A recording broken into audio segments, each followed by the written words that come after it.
Listo. Estamos al aire. ¿Cómo están, chicos? Espero que hayan pasado muy bien la Navidad, que hayan disfrutado de la festividad. Eh, Les comento que eh, ya las clases, todas las clases ya están subidas al aula, así que ustedes pueden acceder si es necesario, pueden eh, ir accediendo para ir viendo los eh, videos que están en la clase y están en la plataforma de YouTube. Entonces pueden ir repasando con eso. Ahí va, una majestad de baile. Eh, Hoy vamos a estar continuando con las clases, con el programa, y la próxima semana voy a ver si ya puedo, la próxima semana voy a ver si ya puedo eh, eh, hacer que continúen con la evaluación, porque yo sé que esta semana es muy importante darle a ustedes para los exámenes, así que vamos a dejar la evaluación para la próxima semana. A lo mejor la dejamos para el viernes, así tienen toda la semana para estudiar. Que no se preocupen que va a ser la primera parte, no va a ser hasta ahora. Entonces, dejémoslo en eso. Bueno, ahora seguimos con nuestra clase en el... Sí, sí mismo, Victoria, la primera unidad. En el capítulo anterior de nuestra apasionante telenovela, quedamos en la patrística, cuando se estaba consolidando el pensamiento cristiano, y llegamos hasta San Agustín. Ahora pasamos a la siguiente etapa, que es la escolástica. La escolástica es el periodo donde se consolida las escuelas cristianas, donde se fundamentan ya las escuelas cristianas. Ya se difunden los dogmas que ya se habían consolidado en la patrística a través de las escuelas cristianas.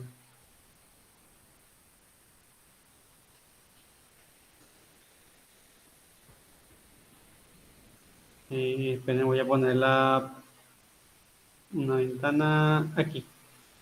Compartir.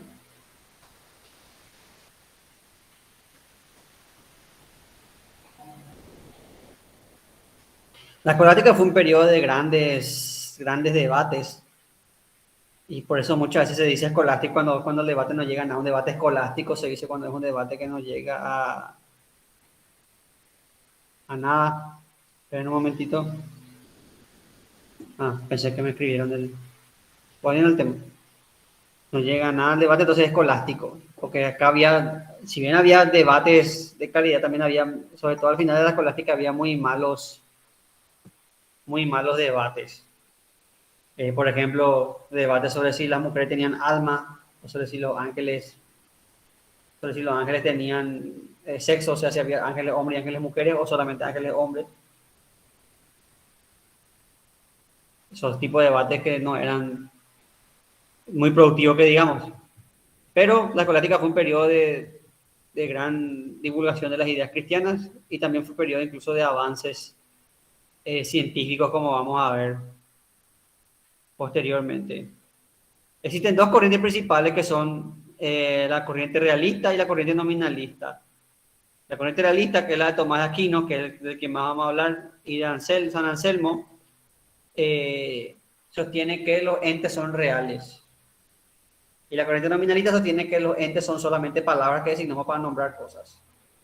Es decir, todos estamos de acuerdo que esta mesa, la mesa es real, pero la idea de mesa es real o no es real. Para Santo Tomás, igual que para Aristóteles, la idea de mesa es real, pero está en la mesa. O sea, la esencia de la mesa está en la mesa, como mismo Aristóteles. Existe la sustancia mesa y los accidentes. Mesa cuadrada, mesa redonda, mesa. Entonces la mesa es real. Pero para Occam y los demás, la mesa es una idea que usamos para aplicar a un conjunto de objetos. Es un nombre, una palabra que usamos para aplicar a un conjunto de objetos al que nosotros le denominamos mesa. Esa es la diferencia entre nominalistas y realistas.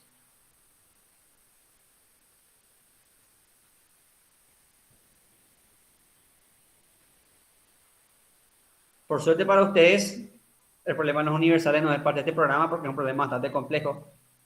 Hay varios autores que fundamentan por qué la mesa es real y otros que dicen por qué la mesa es solamente una palabra que usamos para definir una cantidad de muebles. Es toda una discusión con varios argumentos, con varios... Pero por suerte para ustedes eso no forma parte del programa, así que podemos saltearnos y solamente mencionar estas dos posturas.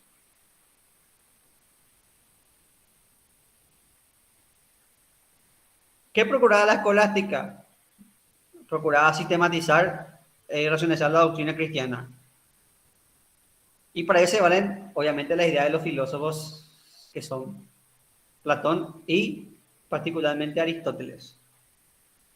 En esta época ocurre algo que redescubrimos Aristóteles, porque pasa lo siguiente. En la antigüedad se habían perdido los textos de Aristóteles. ¿Se acuerdan que ya hablamos del corpus aristotélico? Yo le dije que el corpus aristotélico es lo que quedó de la obra de Aristóteles. Eso es el corpus aristotélico, lo que quedó de la obra de Aristóteles. Esto se perdió y los medievales, los filósofos medievales, no le conocían a Aristóteles hasta las cruzadas. Las cruzadas son cuando los europeos intentaban recuperar Jerusalén porque los árabes habían tomado la ciudad de Jerusalén. Y los europeos intentaban recuperar, y de hecho llegaban a tomar Jerusalén en la primera cruzada, hasta que Saladino llegó a tomar otra vez Jerusalén. Pero el punto es que las cruzadas es una lucha entre europeos y árabes. Y en esa lucha no solamente hay contacto de armas, sino que hay contacto entre culturas. Y ahí los europeos se enteraron que los árabes habían rescatado los textos de Aristóteles, los copistas árabes habían transcrito los textos de Aristóteles, entonces todo lo que se salvó a Aristóteles lo salvamos gracias a los copistas árabes. Entonces en Europa entra Aristóteles a través de los árabes y ahí es donde hay una especie de colisión entre la doctrina platónica y aristotélica, una especie de reyerta.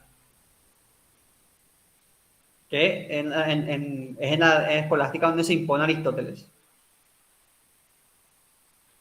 Entonces, esa también es de paso la primera característica de la escolástica, que es el conocimiento de la obra de Aristóteles. La segunda es el surgimiento de las universidades. En la escolástica se empieza a sistematizar y de hecho mucho de lo que conocemos nosotros en la universidad es herencia de la escolástica. Por ejemplo, los títulos. El título de licenciado quiere decir que tiene permiso o licencia para enseñar la doctrina. Eso quiere decir licenciado. El título de doctor quiere decir que es docto en el manejo de la doctrina, o sea, que maneja la doctrina. Eso quiere decir doctor. Esos títulos vienen de la Edad Media. Ese tema del birrete y la toga, esos son todas ceremonias con reminiscencias medievales que nosotros heredamos de justamente las escuelas cristianas, de las universidades cristianas.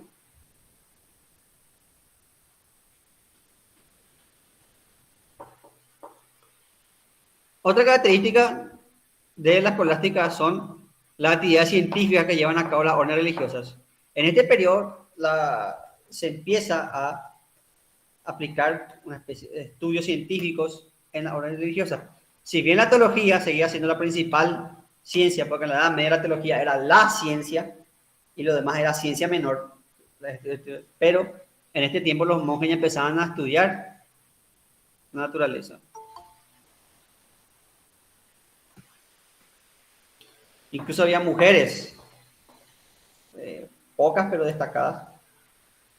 Un ejemplo de una que contribuyó mucho es una monja llamada Hildegard de Beumen. que fue una, aparte de teóloga, y fue también una científica destacada en el ámbito de la botánica. Y entre las cosas que hizo está el agregarle lúpulo a la cerveza, lo que dio origen a la cerveza como la conocemos hoy.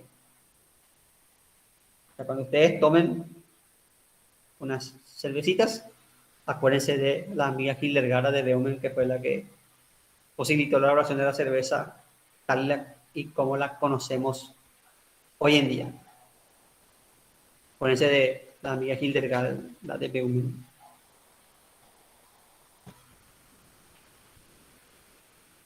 Entonces, había actividad científica, surgieron las universidades y se descubrió la obra de Aristóteles.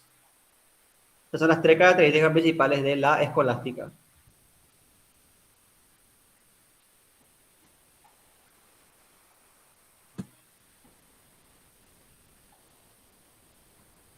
Hablemos un poco de el principal representante de este periodo, que es Santo Tomás de Aquino. Santo Tomás de Aquino nace en lo que hoy es Italia. A diferencia de San Agustín, que era una persona, San Agustín tenía muchas dudas existenciales, Santo Tomás desde el principio supo lo que quiso, y él desde joven ya quiso entrar a una orden religiosa. Él dijo, yo voy a ser sacerdote y voy a meterme en la orden de los dominicos. Los dominicos son una de las órdenes más estrictas de la iglesia, y de hecho son conocidos, van a ser conocidos después por ser los que crean el Tribunal de la Santa Inquisición. Que, aunque ustedes no lo crean, la Inquisición es recién de final de la Edad Media, inicio de la Edad Moderna. La Inquisición no es algo medieval, ella es prácticamente moderna, la Inquisición. La Inquisición empieza a final de la Edad Media y continúa en la Edad Moderna. Pero volviendo al tema, Santo Tomás quiere ser monje, quiere ser sacerdote, quiere ser dominico. Pero su familia se opone, no quiere que sea sacerdote. ¿Por qué? Porque su familia era una familia bien posicionada, o sea, era una familia que tenía esto. Y ser sacerdote es una profesión considerada de pobres. Por supuesto que había cardenales, esos que tenían poder y que se llenaban, pero eso es otro tema. El sacerdote era visto como una profesión de pobres. Entonces, Santo Tomás estaba destinado a ser, no sé, comerciante, abogado, pero sacerdote no. Su familia se opuso. Hasta hace poco en nuestro país, si vos tenías un hijo pobre, varoncito, las dos vías que tenía para salir de eso era o hacerle sacerdote o hacerle militar.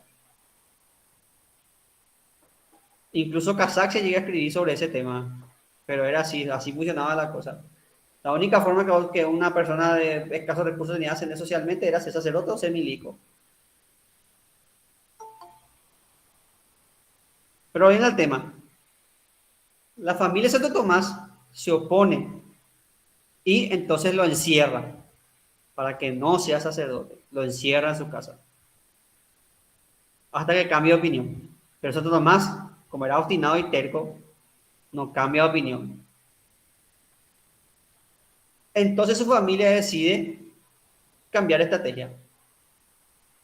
Su familia decide entonces que va a usar métodos más sutiles para convencerle. Y lo que hace entonces su familia es contratar a una prostituta para que le haga desistir de ser sacerdote. Entonces le tiran a él la prostituta en su pieza para que él se dé cuenta que no es tan divertido ser sacerdote. Y ¿qué hace Santo Tomás? Santo Tomás agarra, tenía una chimenea en su pieza, porque como dije, tenía pasta en su pieza, tenía una chimenea. Él agarra el atizador de la chimenea, el atizador es donde se mueven los leños, así en llama está el atizador, y le echa a la prostituta con el atizador de la chimenea.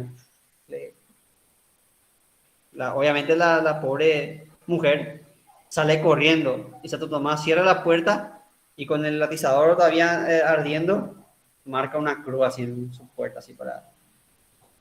Entonces ahí su familia se da cuenta que él no va a cambiar nunca de opinión y le deja dedicarse al sacerdocio. Él se va en el sacerdocio sus compañeros de convento le apodan el toro mudo de Sicilia, porque era gordito y grande, será toro, no, será toro mudo de Sicilia. A lo que el maestro, cuando escucha que los alumnos de compañeros le dicen así, su maestro Alberto Magno le dice que cuando el toro hable, le va a enmudecer al mundo. El maestro Santo Tomás, Alberto Magno, fue el que empezó con el tema de introducir a Aristóteles.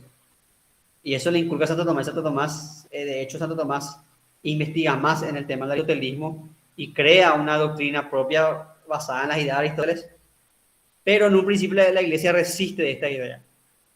De hecho, aunque ustedes no crean, la obra de Santo Tomás casi fue prohibida por la iglesia. Así estuvo de ser prohibida la obra de Santo Tomás por la iglesia. Imagínate, Santo Tomás era un rebelde para su época. Pero la iglesia después vio que los escritos Tomás eran muy útiles y hasta ahora lo considera la doctrina oficial de la iglesia. Si bien en la iglesia hay corrientes, por ejemplo, los monjes agustinos, también están los protestantes que son más de San Agustín, pero la corriente oficial de la iglesia es de la corriente aristotélico-tomista hasta nuestros días. Tomás de Aquino era un trabajador compulsivo, tiene no tiene tantas producciones, pero tiene muchísimas horas. Sin embargo, su obra magna, su obra máxima es la Suma Teológica. Son 9 tomos. Imagínate si hoy con la tecnología, con la máquina, con la computadora es difícil escribir 9 tomos. Imagínense usted en la Edad Media cuando era a plumita y a tinta, con luz de vela.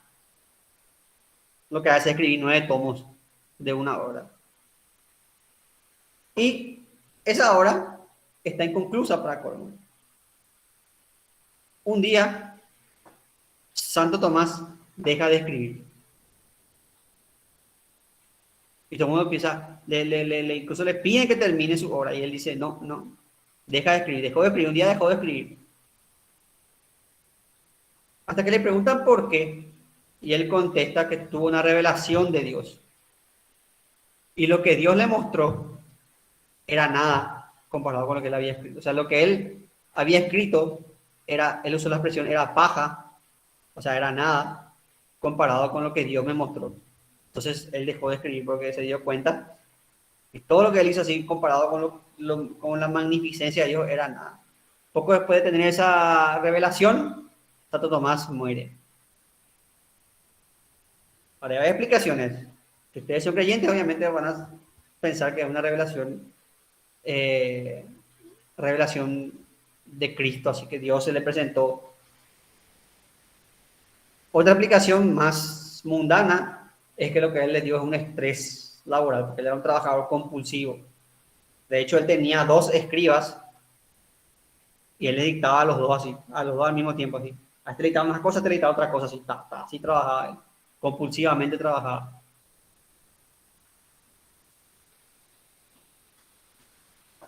Entonces puede ser que también haya sido que le agarrado un estrés por el exceso de trabajo. Otra teoría, menos probable, porque les voy a explicar por qué. Otra teoría, que es lo que le pasó a muchos monjes, de hecho hay muchos casos de alucinaciones, es que en la Edad Media se comía el pan de centeno. Y el pan de centeno, obviamente, se guardaba en... Ahora, lo que pasa es que el pan de centeno, cuando en condiciones de humedad, cuando se enmohece, produce un hongo que es alucinógeno. Y le pasó a muchos monjes que comieron pan de centeno, que ya tenían unos días, y que terminaron teniendo alucinaciones por el moho que produce el centeno. Y de hecho hay registros así de monjes medievales que vieron demonios, que vieron cosas por consumir pan de centeno viejo. O sea, esta teoría que a lo mejor lo estaba pasado a Santo Tomás, pero es poco probable porque con el estatus que tiene Santo Tomás es poco probable que le hayan dado del pan viejo a él. es poco probable, pero puede también pasar. Lo más probable para la gente que no cree en Dios, lo más probable es que haya sido estrés laboral, así que probablemente sea eso, estrés laboral. Pero los creyentes sostienen que sí, que de verdad tuvo una epifanía, que Dios se le reveló y que él se quedó tan, tan anonadado por la revelación que dejó de escribir porque lo que él escribía era nada en comparación con lo que se lee. Bueno, esa es a grandes rasgos la vida de Santo Tomás.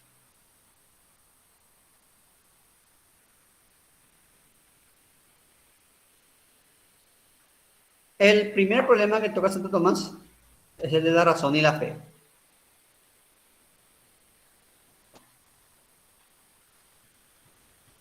Razón y fe, Santo Tomás siempre parte de lo evidente, razón y fe son cosas distintas. La razón se ocupa de la realidad sensible, o sea, lo que vos puedes explicar y no puede ir más allá. En cambio, la fe se ocupa de lo que es suprasensible, conocimiento de lo eterno. Esto no solamente va por el lado de lo religioso, sino que vos puedes aplicar a muchos temas. Por ejemplo, vos puedes tener fe en una persona. Vos puedes decir, esta persona no me va a fallar. Vos no puedes explicar por qué, no tenés argumentos racionales por qué crees en esa persona, pero crees en esa persona. Eso es tener fe en una persona. Si vos fundamentás eso, yo tengo fe en esta persona porque esto, entonces no es fe, es que vos estás explicando por qué crees en esa persona. Pero a veces vos sencillamente tenés fe en una persona y decís, esta persona va a cumplir. Y lo mismo pasa con el tema de religión. Hay cosas de naturaleza que vos podés explicar. Hay cosas en el mundo que vos podés explicar. Vos podés explicar por qué caen los objetos, vos podés explicar por qué sale el sol y por qué se oculta. Vos podés explicar por qué el cielo es azul. Pero hay cosas en el mundo que vos no podés explicar. Ejemplo, los milagros. Y eso ya es cuestión de fe, vos tenés que creer. Por ejemplo, la Trinidad, que Dios es Padre, Hijo y Espíritu Santo, es una cuestión que vos no puedes explicar racionalmente, porque contradice el principio de vida. Pero puedes explicar por la fe, porque vos tenés fe.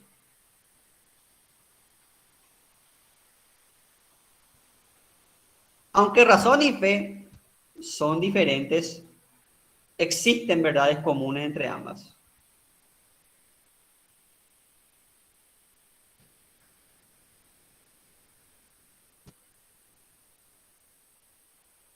A esta verdad se puede llegar tanto por la razón como por la fe. Estas verdades son, por ejemplo, la inmortalidad del alma, la existencia de Dios y la ley natural. La inmortalidad del alma. ¿Cómo yo puedo llegar por la razón a la inmortalidad del alma? Nosotros vimos ya con Aristóteles que en todo cambio hay algo que permanece. Que nunca nada sale de la nada ni se destruye del todo. Eso vimos con Aristóteles, que en todo cambio permanece. Entonces, si yo muero, obviamente quedan mis restos, mi cadáver, mi ceniza, lo que sea. Pero ¿qué queda de mí? Tiene que quedar algo de mí. No estoy hablando de mi cuerpo, tiene que quedar algo de mi esencia, de lo que yo soy. Y eso es el alma. Entonces, si seguimos el principio de Aristóteles de que todo cambia y permanece, quiere decir que tiene que haber algo que permanezca de mi esencia. Por tanto, el alma es inmortal. Entonces, ahí yo puedo llegar a la inmortalidad del alma a través de la razón. ¿Ven? Sin recurrir a explicaciones bíblicas, puedo explicar la inmortalidad del alma.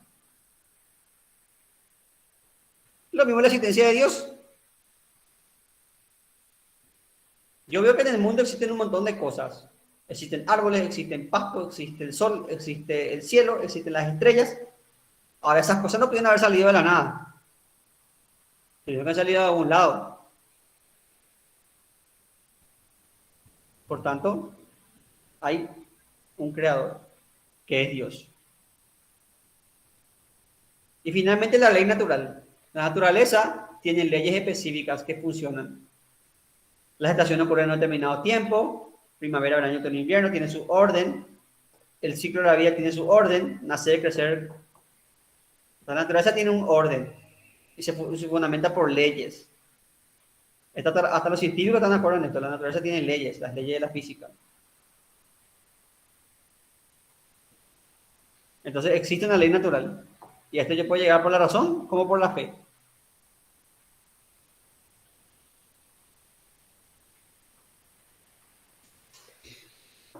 Por tanto, dice Santo Tomás, que el conflicto entre la razón y la fe es imposible.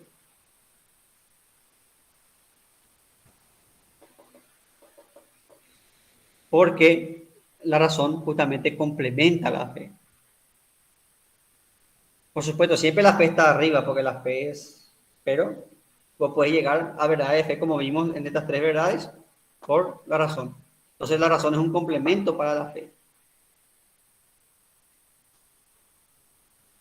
Ahora te van a preguntar, pero profe, ¿cuándo hay conflicto entonces, profe? Y hay conflictos cuando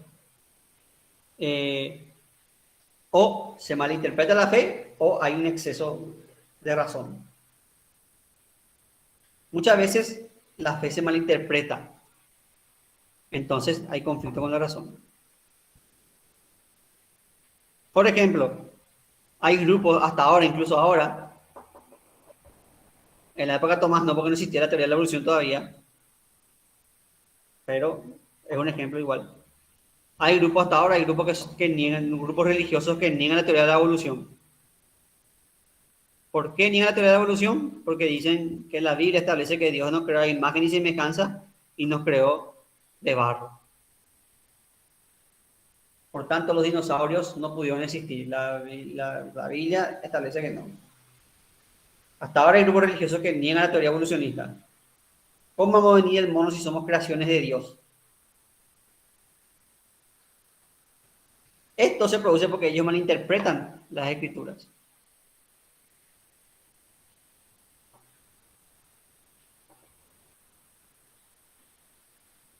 Un filósofo que vivió en el siglo XIX, Teilhard de Chardin, decía, lo que quiere decir Dios cuando dice que estamos hechos de barro, es que estamos hechos del mismo material que la tierra, o sea, estamos hechos de carbono igual que la tierra.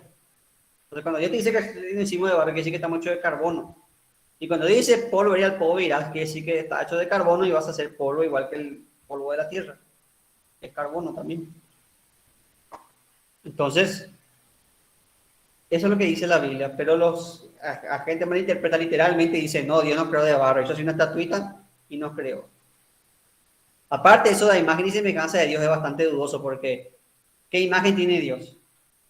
Si Dios tiene brazos y pies, quiere decir que es limitado. Si Dios tiene un cuerpo, quiere decir que es limitado. Si es limitado, quiere decir que no es Dios. ¿Qué imagen tiene Dios?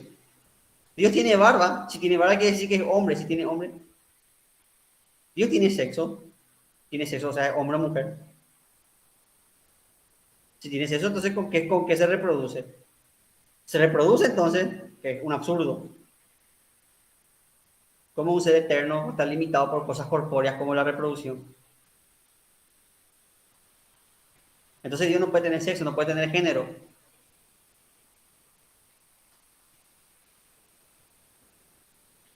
Su avatar, vamos a decir que también es él, que es Jesús, sí tenía género porque Jesús reencarnó como humano, reencarnó en un individuo de sexo masculino. Pero Dios no puede tener género. Entonces, ¿qué quiere decir eso que nos creó imagen y semejanza? Tenés que interpretar cómo nos creó imagen y semejanza en espíritu. Porque no puede tener cuerpo, Dios. Nosotros somos semejantes a Dios, según los cristianos, somos semejantes a Dios en espíritu, no en cuerpo. Porque Dios no puede tener cuerpo, porque el cuerpo es limitación. Pero viene al tema, lo que sí que la Biblia se malinterpreta. Otro ejemplo de manipulación de la Biblia es la tierra plana. Hasta ahora hay gente que cree, aunque ustedes no crean, busquen en internet terraplanismo, van a ver que en internet, van a ver en internet que eh, la gente cree en la tierra plana. Porque dicen que en la Biblia, cuando el diablo le muestra a Jesús, le dice que le muestra todo el plano, toda la planicie. Por tanto, la tierra es plana, porque la Biblia dice. Eso está, primero no está mal porque tenés que entender bien la traducción, en qué sentido habla de planicie, y aparte que en muchas partes de la Biblia habla de orbe, y el orbe es una esfera. Entonces, cuando hay conflicto de fe y razones, o cuando se malinterpreta la Biblia, la fe, o cuando la razón se excede, cuando la razón trata de explicar milagros, por ejemplo. No, no, no, ¿cómo el cuerpo de Cristo va a ser pan? No, no, no, no, ¿cómo Jesús va a ser agua de vino? Va a ser vino de agua. Eso viola la ley de la transmutación de la materia, la ley de la equivalencia, eh, viola eso.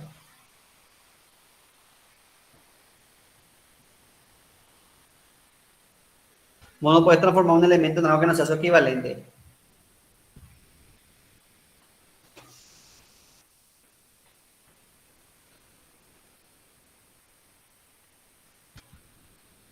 Entonces, cuando vos tratás de explicar los milagros racionalmente, o cuando vos tratás de malinterpretar la Biblia para explicar cosas, entonces ahí es donde hay conflicto entre fe y razón. Porque fe y razón no existe conflicto entre fe y razón. Fe y razón se complementan. Si hay conflicto es porque o estás malinterpretando tu fe o estás mal usando tu razón para explicar cosas que no puedes explicar.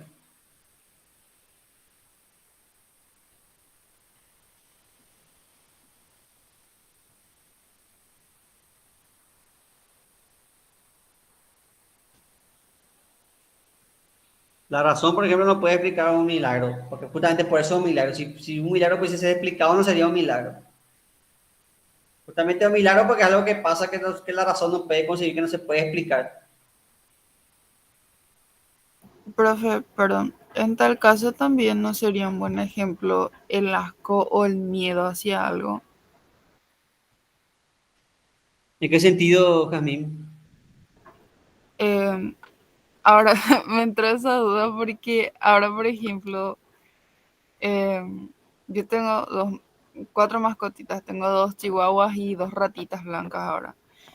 Y por lo general encuentro a la gente que sale y grita que tiene asco, tiene miedo, pero no sabe por qué explicarme, solamente siente eso y hay personas a las que le gusta o hay personas a las que no pueden ni verle porque salen corriendo. En ese sentido, no saben por qué explicar eso. Ah, entiendo. Sí, es algo similar a eso. No, sabe, no puedes justificar tu aversión, entonces se produce el conflicto. Si no puedes justificar tu...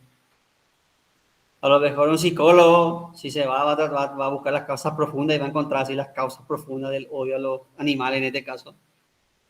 Pero justamente el tema del milagro, justamente que no se puede explicar. Es inexplicable. Vos tenés que creer por fe nomás, tenés que aceptar por fe, porque no, la razón no puede explicar el milagro. Eh, de hecho, la iglesia ahora se toma muy en serio este tema. No es que vos podés decir, acá ocurrió un milagro y la iglesia acepta, sino que la iglesia manda gente, estudia eso, ve los testimonios, analiza, incluso médicos, eso cuando, por ejemplo, el caso de la chiquitunga, se está estudiando todavía su caso para ver si es o no es milagro lo que ella hizo. A una persona le curó un tumor de, supuestamente, el milagro, uno de los milagros de chiquitunga es que a una persona le curó un tumor en el cerebro. Bueno, técnicamente sería Dios el que le curó. La chiquitunga intercedió, ¿no? Él le oraba a la chiquitunga a esta persona y a través de, por intercesión de la chiquitunga, Dios dio el milagro de curarle el tumor cerebral.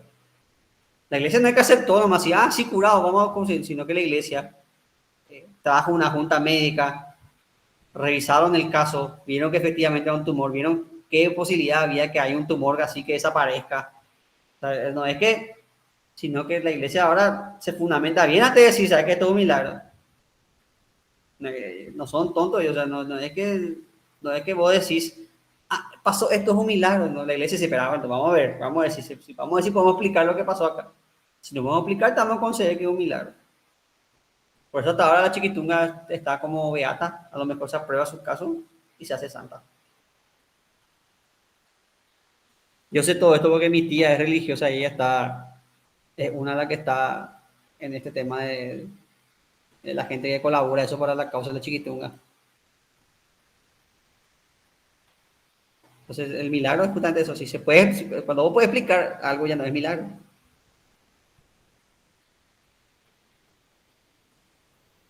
Ahora bien, hablemos de las 5 vías de Santo Tomás. ¿Cómo se componen estas 5 vías? Pero primero quiero aclarar algunas cosas de las 5 vías. Primero, lo que vamos a ver ahora, que son las 5 vías, esos son solo un resumen. Las 5 vías, esto que vamos a ver ahora son un resumen de algo mucho más extenso. Porque Santo Tomás primero pone estas explicaciones, estas 5 explicaciones, y después todo va desarrollando su suma teológica. Y de hecho tiene más de 300 páginas estas explicaciones. Dios es el primer motor, te dice en la primera vía. Eso no es que se queda ahí, sino que hay páginas y páginas de explicaciones, como les digo, si te hagan la suma teológica, las vías son más de 300 páginas. Que encima son doble, así, de ese doble tipo la Biblia. Esto que nosotros vemos ahora es un resumen que gente que tiene piedad de nosotros hizo para... Pero si ustedes quieren andar más, si ustedes, por ejemplo, quieren ahondar más en la filosofía tomista y ven a suma teológica, no quiero que ustedes digan, ay, el profe me estafó porque me dijo que era así, nomás y había sido son... no, esto es el resumen, esto es los puntos generales, pero esto tiene un desarrollo grande. En segundo lugar, Santo Tomás no es que pretendía convencer al ateo de que Dios existía, porque para Santo Tomás era cuestión de fe.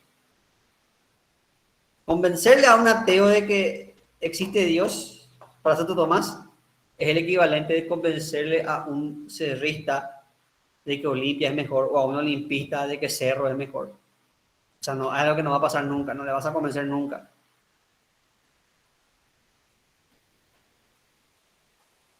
Entonces Santo Tomás decía que es inútil tratar de convencer. Entonces ahora viene la pregunta, si Santo Tomás dice que es inútil tratar de convencer a ateo y que él no quiere demostrar la existencia de Dios porque eso es algo de fe, y la fe ya te dice que Dios existe, no necesitas probar nada porque tenés fe. Si es así, entonces, ¿por qué se tomó la molestia en hacer más de 300 páginas demostrando por qué existe Dios? ¿Por qué desarrolló 300 páginas? Estaba tecoreído, que estaba ahí, sabes que estoy aburrido, hoy es sábado, estoy acá, voy a escribir. Y así hizo 300 páginas. No. Había dos propósitos para lo que hizo Santo Tomás. Uno, Santo Tomás quería demostrar, si bien es hombre de fe, y para él la existencia de Dios es indiscutible porque la fe te dice eso, él quería demostrar que también se puede llegar a Dios por vía de la razón. Porque como vimos en el primer punto, fe y razón, es lo que quería demostrar, que la fe y la razón se complementan. Otro segundo punto es que él estaba en contra de las pruebas a priori de la existencia de Dios. Acuérdense de esta palabra que van a volver a escuchar. A priori, antes de la experiencia. La prueba a priori son las que demuestran la existencia de Dios sin recurrir a datos de la experiencia. El mayor ejemplo de prueba a priori de existencia de Dios es el argumento de San Anselmo, del que ahora vamos a hablar antes de las 5 vías. San Anselmo decía, vemos que Dios es lo más perfecto que existe.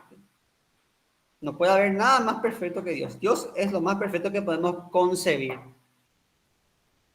Ahora bien, quedamos ahí, Dios es lo más perfecto. Ahora bien, existir es algo más perfecto que no existir. Si yo a ustedes les digo, ¿qué prefieren ustedes? ¿Un 10.000 real, así? ¿O un 10.000 imaginario? ¿Qué ustedes prefieren si yo les doy a elegir entre un 10.000 real y un 10.000 imaginario? Obviamente el 10.000 real. ¿Qué ustedes prefieren? ¿Un auto de verdad o un auto imaginario? Agarrar así, te va... Obviamente la todo es real. Entonces existir es más, lo que existe es más perfecto que lo que no existe. Por tanto, Dios tiene que existir necesariamente. Porque si no existiese necesariamente no sería perfecto. Entonces no entraría en nuestra definición de lo más perfecto que puede ser concebido. No sé si me entendieron, no estoy hablando en alemán.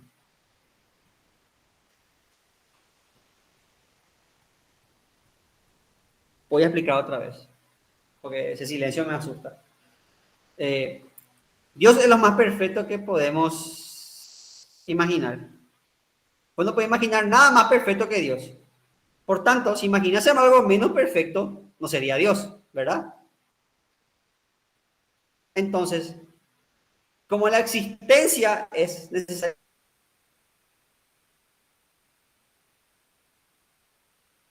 más perfecta que la no existencia,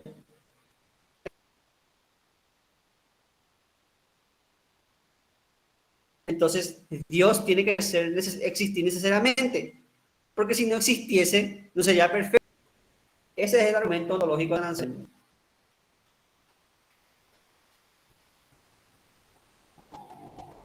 Para ser Dios, tener que ser lo más perfecto que hay. Para ser lo más perfecto que hay, tener necesariamente tener existencia. Porque la existencia es más perfecta que la no existencia. Entonces Dios, por tanto, tiene que existir necesariamente. Ahora, Santo Tomás decía que esto suena todo muy lindo, que era un muy lindo ejercicio mental, pero que era eso, un ejercicio de lógica. Él decía que eso no es correcto, que las pruebas de Dios tienen que partir de lo que nosotros podamos verificar, no, de lo que, no del pensamiento, sino de algo que podamos constatar. Y es por eso que él elabora las 5 vías. Primero, para demostrar que se puede llegar a Dios por la razón, y segundo, para el argumento, para desmentir las pruebas a priori, o sea, no para desmentir, sino para ofrecer una mejor explicación que las pruebas a priori, como la de San Anselmo. Que para Tomás Aquino no te decía nada, es un lindo ejercicio de lógica, como decía él mismo. Ahora, veamos un poco la estructura de estas vías de Santo Tomás de Aquino. Partimos de un punto de partida.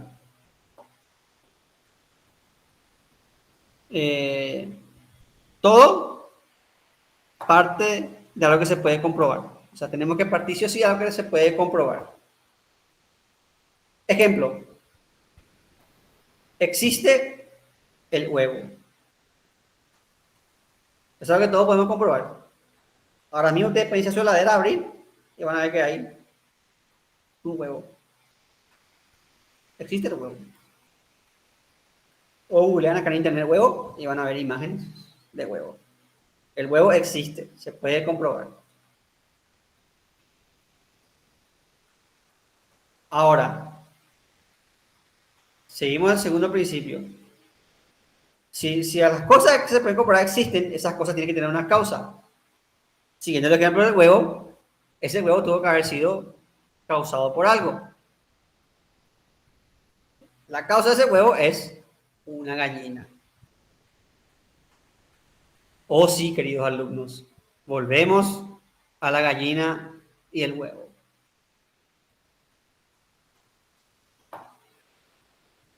Si existe el huevo tuvo que ser causado por algo, que es una gallina. Esa gallina a su vez tuvo que salir del huevo, ese huevo a su vez de una gallina, pero eso no puede continuar hasta el infinito, no puede existir infinitas gallinas con infinitos usos de huevos. Por tanto, tiene que haber una causa inicial, una causa que produzca todo. Y lo que nos lleva al punto de llegada que es Dios. Entonces, a Santo Tomás le preguntaban qué vino primero, la gallina o el huevo, y Santo Tomás decía, la respuesta es Dios. Dios creó la gallina y la gallina puso huevos. O sea, la respuesta de Santo Tomás de Aquino. ¿A qué vino primero, la gallina o el huevo? Entonces tenemos estas 3 partes de la vía. Partimos de algo evidente, ese algo evidente tiene que tener una causa, pero esa causa tiene que partir de un lugar porque no puede ser infinita la causalidad. Esos son los tres principios de la escolástica que explicamos con el tema de la gallina y el huevo.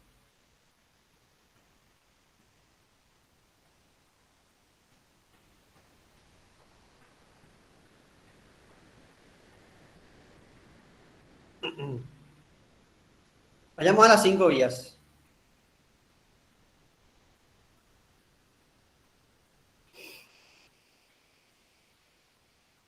Tenemos la primera vía, que es el primer motor. Todo lo que se mueve es movido por algo. Mi brazo, o sea, mis dedos, que estoy moviendo ahora, como pueden ver ustedes, son movidos por mis músculos, que a su vez son movidos por mi sistema nervioso, que se mueve por impulsos eléctricos proporcionados por mi cerebro, que se mueven por cargas negativas y positivas. Ustedes saben cómo funciona la electricidad, que a su vez se mueven por átomos, que a su vez se mueven por partículas subatómicas y así sucesivamente. O sea, todo lo que se mueve es movido por algo, todo tiene que tener una causa. Pero eso no puede ser hasta el infinito como vimos en el esquema de las vías. Entonces, tiene que haber algo que haya empezado el movimiento.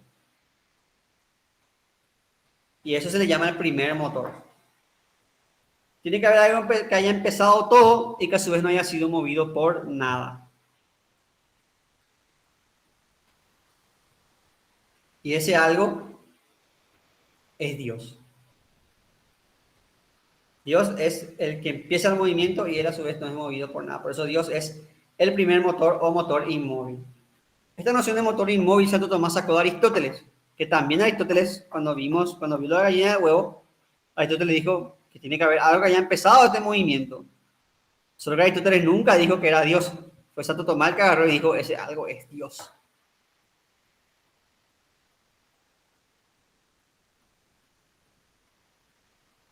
Tenemos la segunda prueba, que es la de la causa eficiente.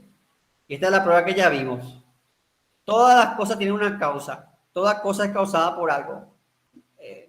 No quiero repetir otra vez el lema del huevo y la gallina, pero es eso mismo. Pero esta causa no se puede hacer infinita, o sea, no puede haber una sucesión infinita de gallinas y huevos. Por tanto, tiene que haber una causa incausada, o sea, alguien que cause eso, pero que a su vez no sea causado por nada. Y esa causa incausada es, adivinen, Dios. Dios, al crear la creación, causa las cosas, pero él a su vez no es causa de nada. O sea, no está causado por nada. Entonces es Dios la causa incausada. Es el primer motor y es la causa incausada.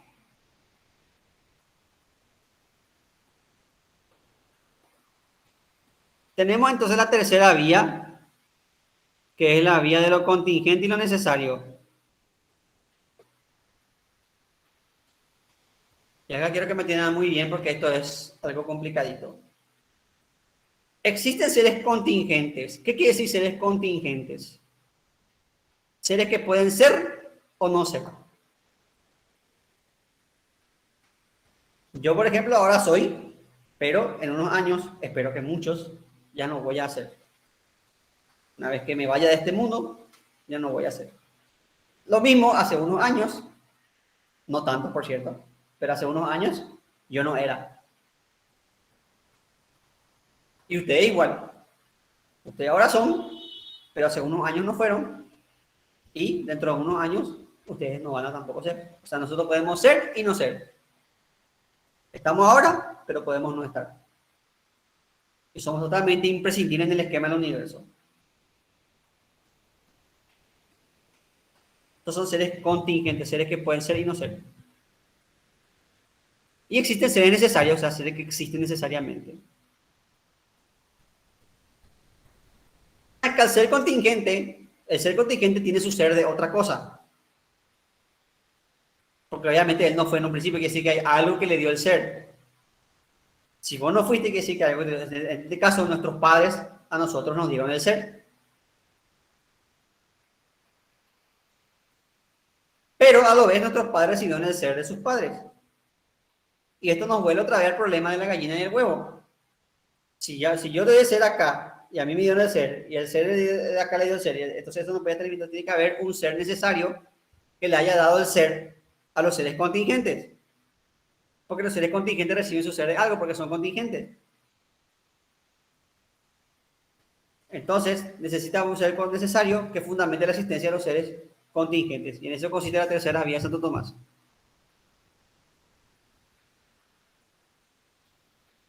Después tenemos la vía de perfección. Y acá Santo Tomás toma un poquito San Anselmo. Existen cosas más perfectas que otras. Por ejemplo, una ropa de marca es más perfecta que una ropa, es mejor que una ropa trucha, que una ropa de la calle.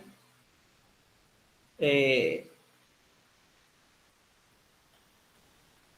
Uno de estos vinos que están acá atrás es más perfecto que un uvita de plata, sin menospreciar la uvita. Y así se llama. Existen cosas más perfectas que otras. Pero la perfección tiene que llegar a un límite. O sea, si las cosas fuesen imperfectas, entonces la perfección no existiría. Si todo fuera un infinito perfeccionamiento, entonces no habría perfección. La perfección no existiría. Por tanto, tiene que haber una perfección suma. Es decir, algo que sea la suma perfección, algo de lo que no puede haber algo más perfecto que eso. Y esa perfección suma es, adivinaron, Dios.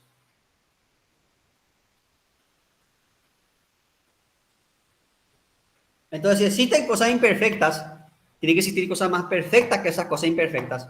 Y a su vez, esas cosas perfectas tiene que haber cosas más perfectas que esas perfectas. Y eso quiere decir que va a llegar un momento en que va a llegar un ser perfecto, una cosa perfecta que no pueda ser, eh, no pueda ser superada por perfección alguna. Por eso la perfección suma. Y esa perfección es Dios. Porque ¿qué es más perfecto que un ser omnipotente, omnisciente y omnipresente? Y finalmente tenemos la vía más interesante, que es la del orden del mundo. El mundo, el universo tiene un orden, por tanto, existe un ordenador.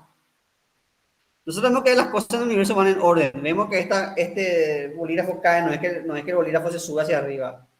Vemos que los planetas giran en su órbita. Vemos que los astros tienen un determinado movimiento. O sea, todas las cosas se mueven según su función en el universo. Existen leyes en el universo, leyes de la física, existen leyes. Por tanto, tiene que haber alguien que haya puesto el orden en el universo. Porque decir que el universo salió así con un orden al azar es como decir que tu pieza se ordenó por azar, sí que nadie la arregle.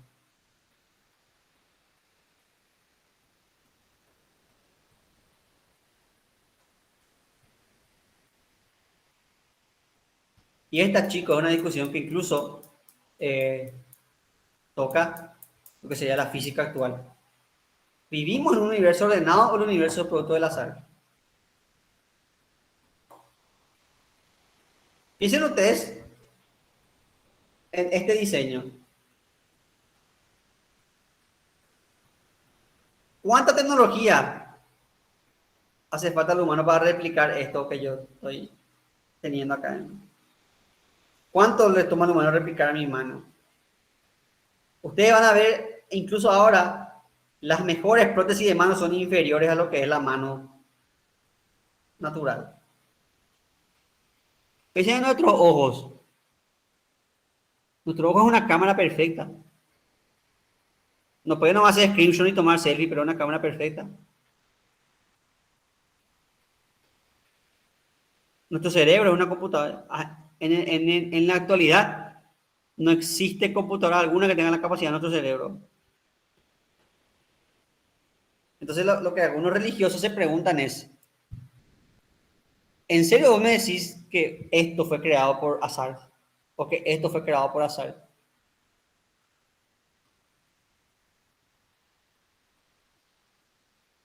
Decir que este cuerpo humano fue creado así es como decir que es como que yo te diga que un robot acá en mi sala aparece de la nada así y no fue creado por nadie. Para los religiosos, ¿verdad? Está por supuesto los científicos que fundamentan que son procesos evolutivos que duran miles de años, Pero para religiosos, este diseño tiene que ser creado Está tan bien diseñado, no solamente el cuerpo humano, sino la naturaleza misma, el universo está tan bien diseñado que tiene que ser creado. Y tiene que haber, por tanto, un creador.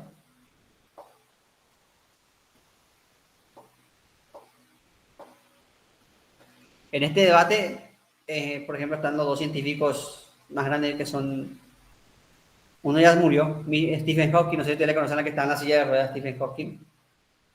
Stephen Hawking decía que el universo es una fluctuación cuántica y que no necesita una explicación. Entonces, no necesita una explicación para la existencia del universo, porque el universo es una fluctuación cuántica y todo lo que vemos nosotros ahora, o sea, todo esto que estamos viendo es el azar. El universo funciona así porque así, pero otro científico llamado Michio Kaku dice que no, dice que el universo está tan bien construido que es imposible que algo así surja y que eso le lleva a creer que hay una inteligencia detrás de este universo. Michio Kaku no es creyente así en el sentido cristiano, no cree, no se va a comunión esas cosas, pero él sí cree que es imposible que el universo, como lo conocemos ahora así con todo este diseño, salga porque sí nomás. Como dije, las probabilidades son las mismas que de repente aparezca un robot todo armado así, diseñado en mi casa. Así. Pues esa es la cuestión. ¿Es el universo producto de un orden o es producto del azar?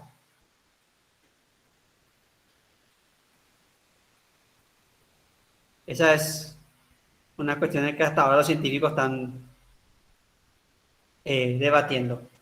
Esperen un momentito, por favor, vengo enseguida.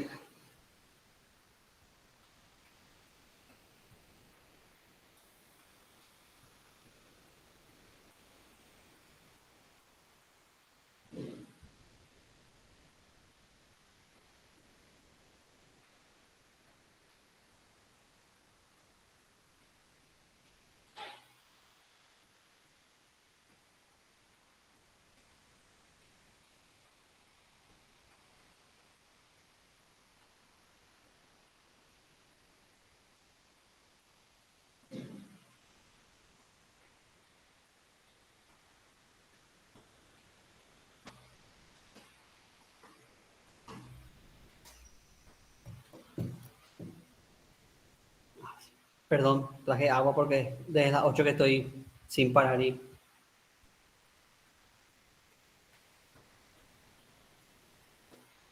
seguimos.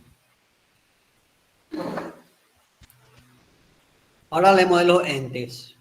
Primero vamos a explicar qué es un ente. Un ente tiene dos cualidades, que son la esencia, que es lo que le hace lo que es, y la existencia, que es que sea acá y ahora. O sea, un ente es un ser que existe en acto, es un ser en acto, un ser que está aquí y ahora. Nosotros somos entes porque estamos acá y ahora, o sea, poseemos esencia y poseemos existencia, así que estamos acá y ahora. Si hablamos, por ejemplo, de nuestros hijos, calculo que ustedes, por el rango de edad, calculo, a lo mejor alguno de ustedes que ya tiene hijos, ¿verdad? Pero calculo que la mayoría de ustedes no tienen hijos. Yo no tengo hijos, que yo sepa. Eh, si hablamos de nuestros hijos son en potencia, o sea, no son todavía entes porque no existen en acto, no tienen existencia todavía.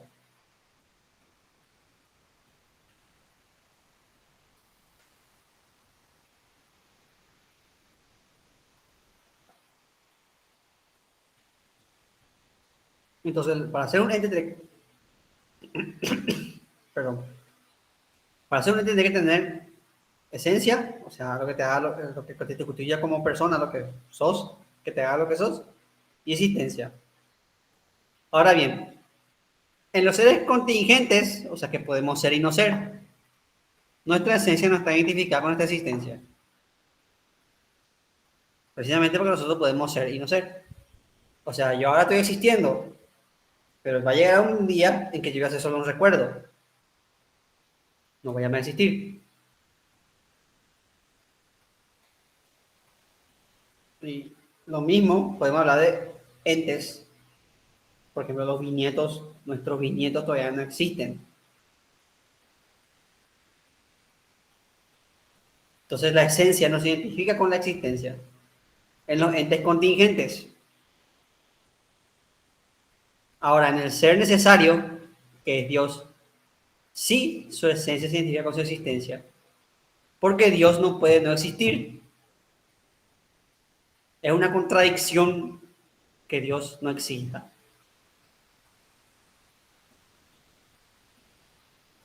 En Dios, la esencia está identificada con su existencia. Dios tiene que existir necesariamente y no pueden, es un imposible que Él no exista. Porque Él, como vimos en la tercera vía, es un ser necesario. Tiene que haber un ser necesario que fundamente la existencia de los seres contingentes. Ergo, si existen seres contingentes, tiene que haber un ser que existe necesariamente. Eso establecimos ya en la tercera vía.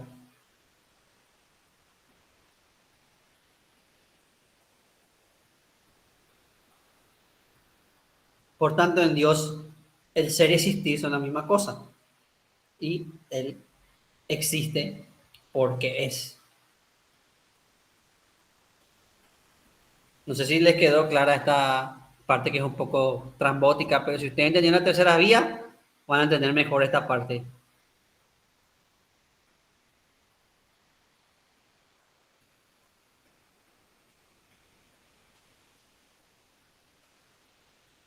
En el examen, acá Ale me hace una pregunta interesante. Profe, en el examen, ¿cómo por ejemplo se podía plantear las vías? Te va, por ejemplo, poner en el examen, te pone eh, la vía que plantea el orden del mundo es la vía número, y vos tenés que poner la quinta vía. Así te va a poner el examen.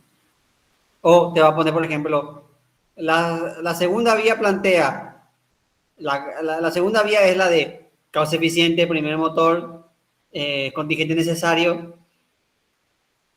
Esas dos formas te puede plantear. Te puede poner o el título de la vía y la explicación, o te puede poner la explicación y vos tenés que decir cuál vía es. De esas dos formas se plantea en el examen.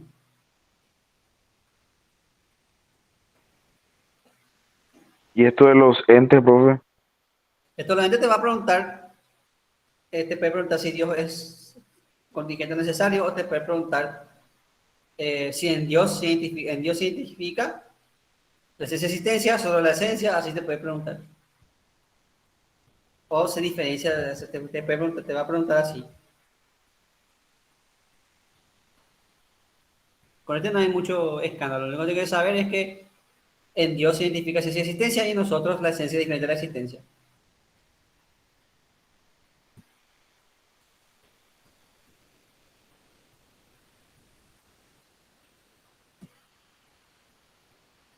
Por cierto, antes de continuar, justamente quiero hablar de algo importante de los exámenes.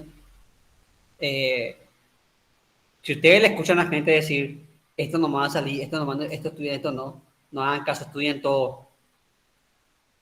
Porque nosotros somos profesores y nosotros sabemos cómo, y pueden usar eso para eh, pasársele, pasarme.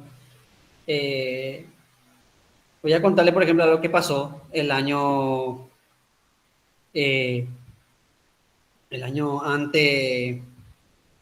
antepasado.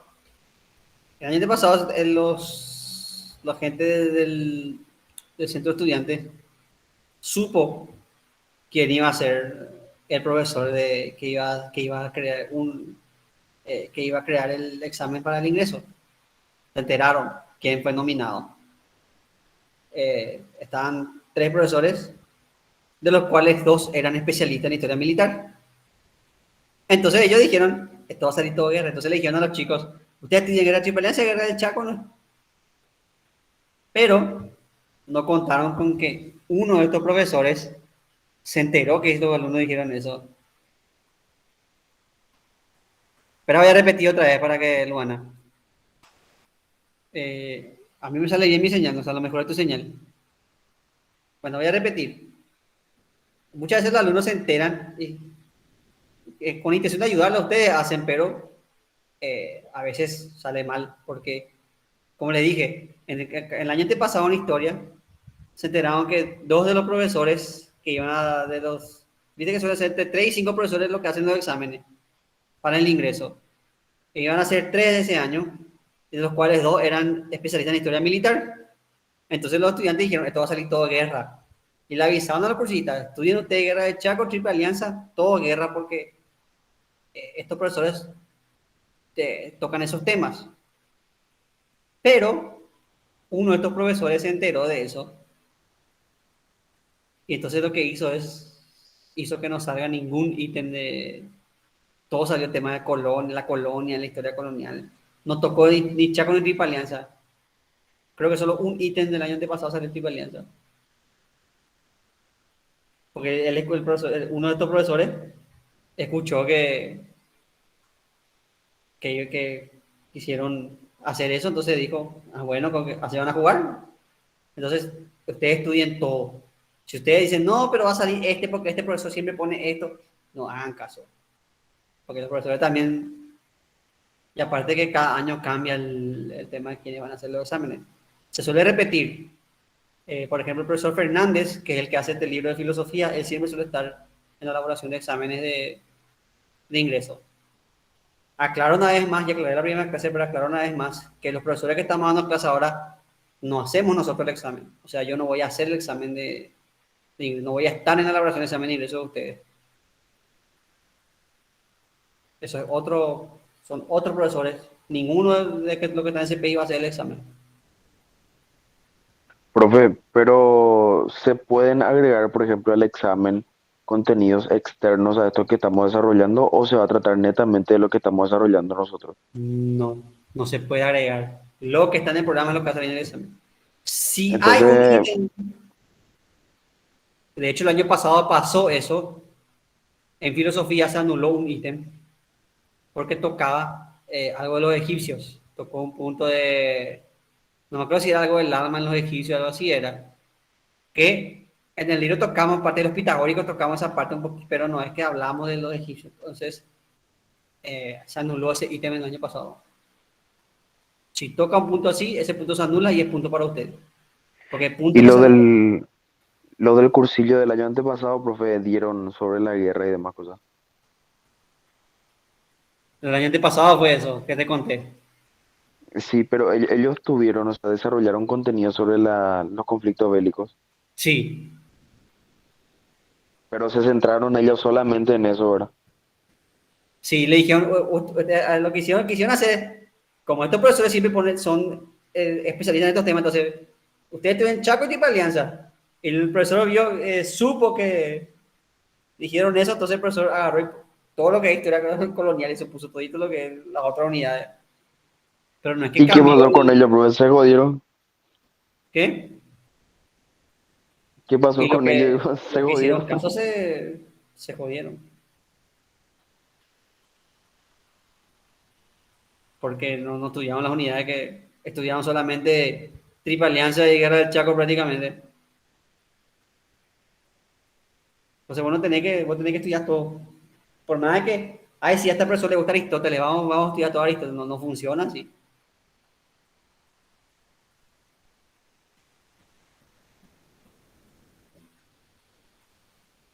Ustedes estudian todo. Guíense por su programa. A veces los chicos del centro les quieren ayudar, pero el profesor se da cuenta, entonces ellos, mejor estudien todo nomás.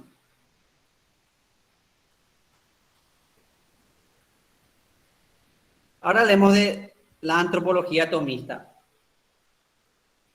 Volvamos a nuestra clase. Santo Tomás de Aquino era monista. ¿Se acuerdan ustedes la diferencia entre monismo y dualismo?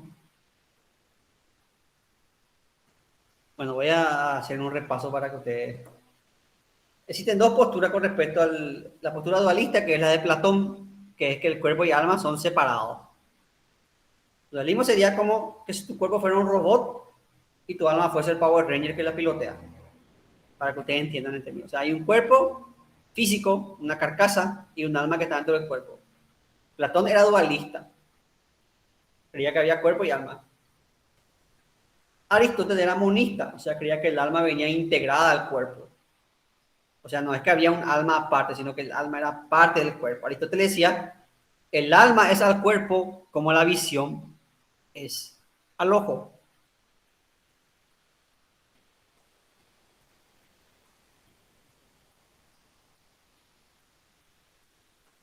Pero acá hay un problema que es que la doctrina de Aristóteles choca con la iglesia, porque ustedes saben que la iglesia cree que cuando nos morimos, nuestra alma sale de nuestro cuerpo y se va al cielo. Entonces acá tenemos un punto en que Santo Tomás choca con la religión, porque Santo Tomás es monista, cree que el cuerpo y alma son una cosa sola. Pero, ¿cómo? Y por eso, es justamente esta una de las razones por las que la iglesia no aceptó en primera instancia el aristotelismo, porque choca contra muchos de sus preceptos. Uno de esos es este, choca con el dualismo de la iglesia. Entonces la pregunta es, ¿cómo hace Santo Tomás para zanjar esta cuestión? Santo Tomás dice, exactamente, efectivamente, cuerpo y alma son uno, pero cuando nos morimos, nuestra alma adquiere un cuerpo espiritual. Y Santo Tomás se fundamenta en la Biblia, porque Santo Tomás dice, las escrituras dicen que Jesús resucita en cuerpo y alma.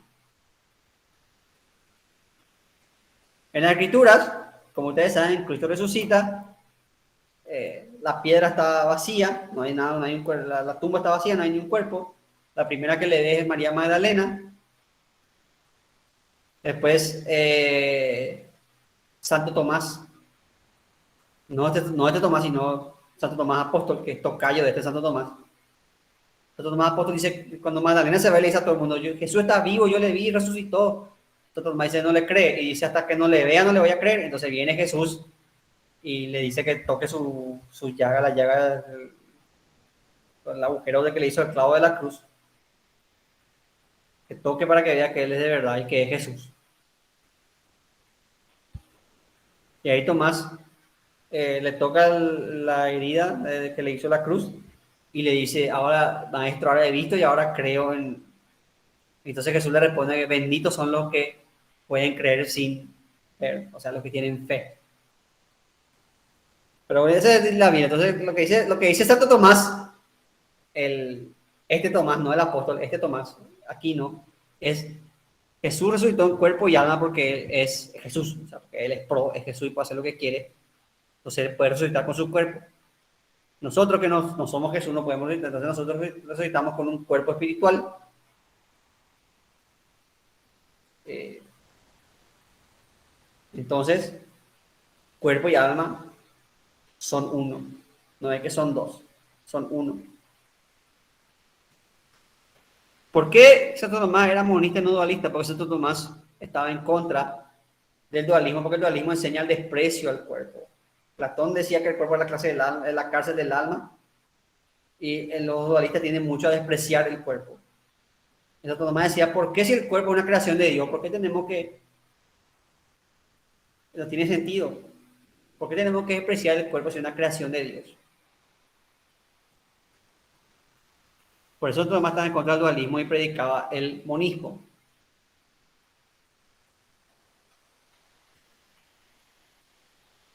Acuérdense de esto, dualismo, cuerpo y alma, el alma dentro del cuerpo, monismo, cuerpo y alma integrados.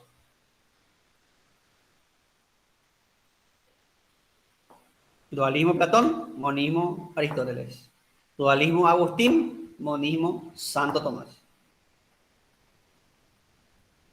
Recuérdenlo.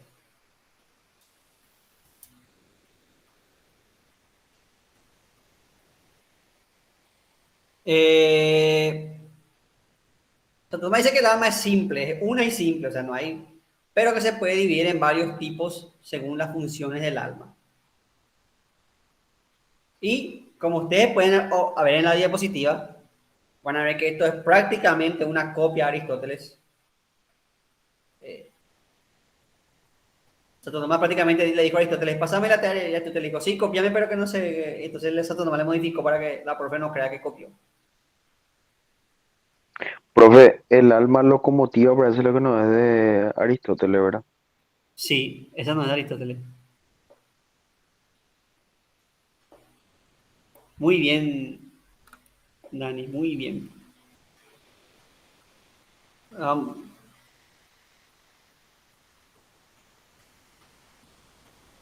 Vamos a ver, expliquemos otra vez nuevamente las almas y de paso repasamos. El alma vegetativa es el alma que tiene las funciones básicas, nutrición y reproducción, y es propia de las plantas. Las plantas se nutren.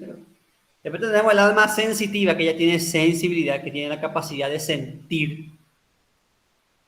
Nosotros podemos sentir placer, dolor, varias sensaciones. Después tenemos el alma locomotiva, que es la que tiene la capacidad de locomoción, o sea que puede moverse voluntariamente. El alma vegetativa de las plantas, el alma sensitiva de los animales inferiores, el alma locomotiva de los animales superiores, que ya puede moverse por voluntad. Yo tenía un profesor, Arana, aparte se llamaba mi profesor de cosmología en tercer curso de la carrera de filosofía. Él era un profesor aristotélico tomista. Y él decía que está mal decirle automóvil al auto, que un auto no es un automóvil, porque el auto no puede moverse por sí mismo. El auto necesita que vos le muevas, vos tenés que prender la llave, accionar el cambio y maniobrar para que el auto se mueva. O sea, el auto no se mueve por sí, por eso el automóvil no es automóvil. Está mal decir automóvil al automóvil. Nosotros somos automóviles. Nosotros no somos los que nos movemos. Entonces, y siempre hasta ahora me da risa cuando me acuerdo mi profesor que está mal, no es automóvil, nosotros somos automóviles. Porque el automóvil no se mueve por sí solo, nosotros somos entes automóviles.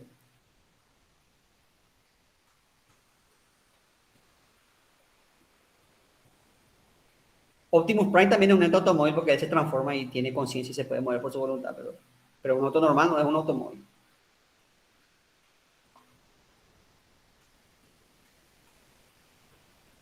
Tenemos el alma locomotiva, que es de los seres superiores, como estábamos hablando, los entes automóviles. Y después tenemos el alma intelectiva, que es el alma que posee dos cualidades que son la razón y la voluntad, que son exclusivas del ser humano. Los animales ni tienen razón ni tienen voluntad. La razón es la capacidad de discernir. ¿Qué estoy haciendo? Estoy pensando, reflexionar sobre tus actos. Y la voluntad es la capacidad de yo quiero esto, yo no quiero esto, yo quiero. De ser consciente de tus deseos y de ser consciente de lo que vos querés. Eso es la voluntad. Y de hacer algo voluntariamente, no porque te obligan, no porque... Un animal no hace nada voluntariamente. Un animal ora por instinto, el animal no ora por voluntad. Un animal no hace nada voluntariamente. El animal siente necesidad de hambre y come. Siente necesidad de dormir y duerme. ¿Sabes? Siente necesidad de reproducirse y se reproduce. El animal no ora, no tiene una voluntad. Nosotros sí tenemos voluntad. Por eso el ser humano es el único animal que peca. Para Santo Tomás, los perritos, los gatitos, las vaquitas no van al infierno. Porque ellos no son morales, no son seres morales. Ellos van pase directo arriba tienen ellos, porque no son seres morales. Nosotros sí vamos al infierno porque nosotros somos seres morales. Nosotros sabemos que está mal y aún así hacemos. Entonces, eso nos hace seres morales, que podemos elegir. Tenemos razón, o sea, la capacidad de discernir lo que es correcto o no, y tenemos voluntad, la capacidad de hacer o no hacer lo correcto. Por eso el ser humano es moral. En cambio,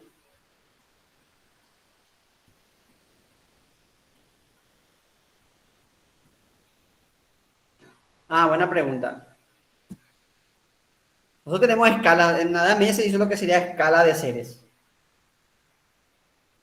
Tenemos primero las plantas, después tenemos animales inferiores, que son así animales tipo la medusa, son así animales que son animales poco desarrollados, vamos a decir. La medusa, por ejemplo, no tiene ni siquiera cerebro. Después tenemos animales superiores, que son animales como perros, gatos, allá ya son animales complejos. Y después están los animales racionales que somos nosotros. En la escala de los seres de la Edad Media estaban los, como te dije, estaban los vegetales, animales inferiores, animales superiores. Después estábamos nosotros, pero arriba de nosotros están los ángeles, arcángeles, querubines, serafines, las potestades y después está Dios. Entonces toda una escala ya así. Y Santo Tomás, a cada una de la escala inferior le atribuyó un tipo de alma. El ser humano estaría en el medio de esa escala, estaría en la parte superior de la escala de seres vivos mundanos y estaría en el primer peldaño de la escala de los espirituales. Es toda una jerarquía compleja en nuestro sistema.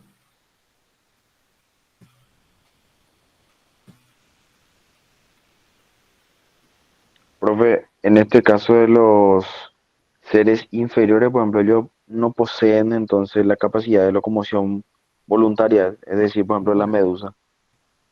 No. La medusa, por ejemplo, Y se va por la se mueve corriente. nomás, profe. ¿Qué? Se mueve nomás ellos entonces. Sí. De onda no. La medusa no es mía y esta parte y se va. En cambio, un perro, por ejemplo, sí. El perro, por ejemplo, escucha el ruido de la puerta, cree que vos venís y ya te va a saludarte. Se mueve voluntariamente. Tiene lo que los filósofos llaman apetición. Apetece, o sea, voluntad, o sea, no es voluntad en el sentido de voluntad humana, así de, sino que tiene la capacidad de quiero ir más acá y me voy hacia acá.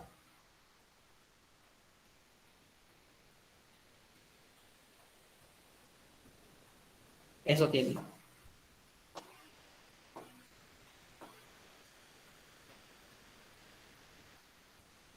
Y esta es la escala de los seres de Santo Tomás de Aquino.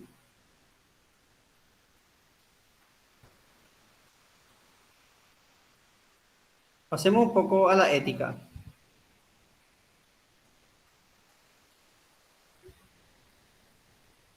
Para Santo Tomás de Aquino la moral es el movimiento del hombre hacia Dios. O sea, mientras más cerca estés de Dios, más vas a ser una persona moral, hasta llegar al sumum de la moralidad, que es la santidad. Las personas más morales son los santos, obviamente.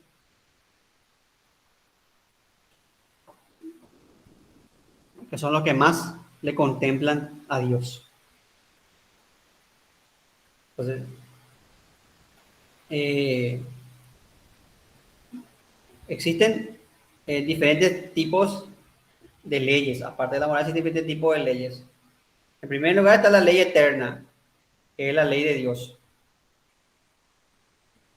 Eh, Todas las cosas están sometidas a la ley eterna. Dios imprime su ley en todo.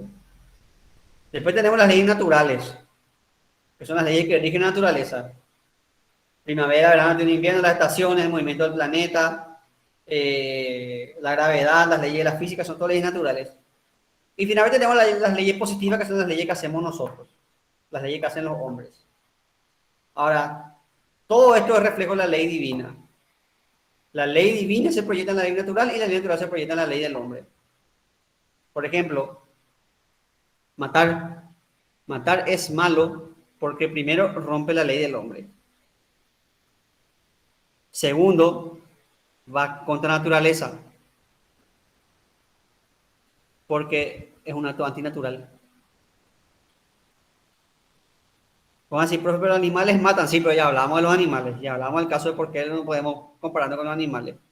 El animal obra por instinto y aparte el animal mata, no mata de forma premeditada, no mata de forma consciente.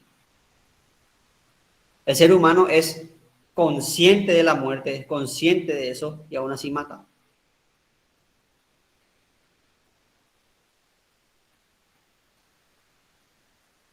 Entonces es antinatural y también es en contra de la ley de Dios, porque ustedes saben que uno de los mandamientos es no matarás. Entonces matar, rompe la ley natural y rompe la ley divina. Lo mismo robar. Robar es algo que atenta contra la ley del hombre, que está penalizado por ley. También es robar, es antinatural, porque la naturaleza te dio la capacidad te dio estas manitos para trabajar, para que vos hagas la tierra, hagas fruto, hagas una actividad para comerte el pan. Entonces, la naturaleza te dio herramienta para trabajar y vos robás. Estás atentando contra la naturaleza. Y también estás atentando contra la ley de Dios, porque la ley de Dios dice, no matarás.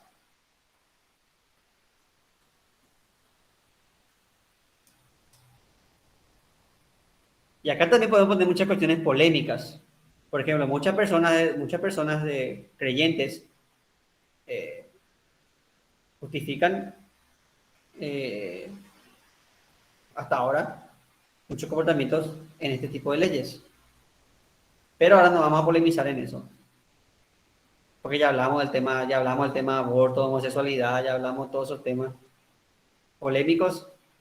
Entonces no creo que venga al caso. Pero para no dejarlo con las ganas, podría, por ejemplo, decir que vos podrías, por ejemplo, fundamentar que, por ejemplo, el aborto va en contra de la ley del hombre, porque en gran parte del mundo es ilegal.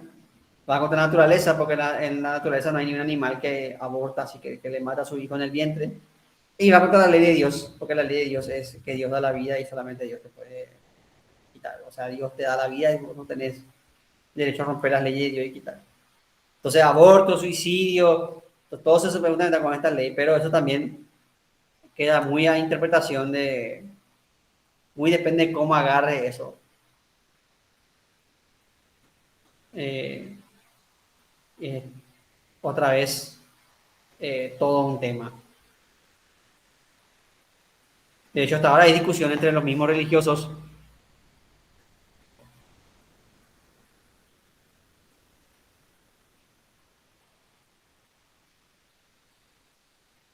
No. Esto, incluso la ley del hombre, es que no es consciente no es dueño de sus actos, entonces uno lo puede juzgar como una persona que hizo algo adrede y conscientemente. Si desde el tribunal posicional comprueba que una esquizofrenia, entonces no te puede jugar de la misma manera que no le puede jugar a una persona que no era dueña de su acto de la misma manera que una persona que sí conscientemente mató a alguien. Ahora, en la época de Santo Tomás, la esquizofrenia era señal de posesión demoníaca, porque no se podían explicar estos fenómenos, no había todavía estudios que explicasen, entonces la gente asociaba la locura con posesión diabólica o con... Entonces, en la Edad Media, medio que ser loco no era una muy buena señal. Y eran atados, torturados, se les trataba de exorcizar a los pobres y algunas veces algunos llegaban a morir. Pero básicamente eso, o sea, no son dueños de tus actos. Y tanto para la iglesia como para la ley, solamente vos podés, si sos dueño de tu acto, solamente puedes ser considerado un pecador y solamente el castigo aplica al que es consciente de su acto.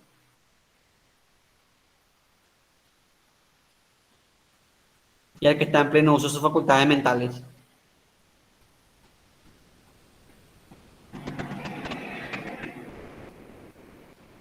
Ahora hablemos de la filosofía política de Santo Tomás de Aquino. Santo Tomás parte, oh sorpresa, parte de Aristóteles. Lo que decía Aristóteles, la teoría del son político, un animal político. El ser humano es social por naturaleza. Aristóteles fundamentaba que al nacer el humano en sociedad, ya es un animal político. El ser humano no puede vivir fuera de la sociedad. Un ser humano que vive fuera es o un dios o una bestia, decía Aristóteles. Póngase a pensar en esto. Imagínense que un niño nace y fuese criado por lobos. ¿Esa persona sería humana?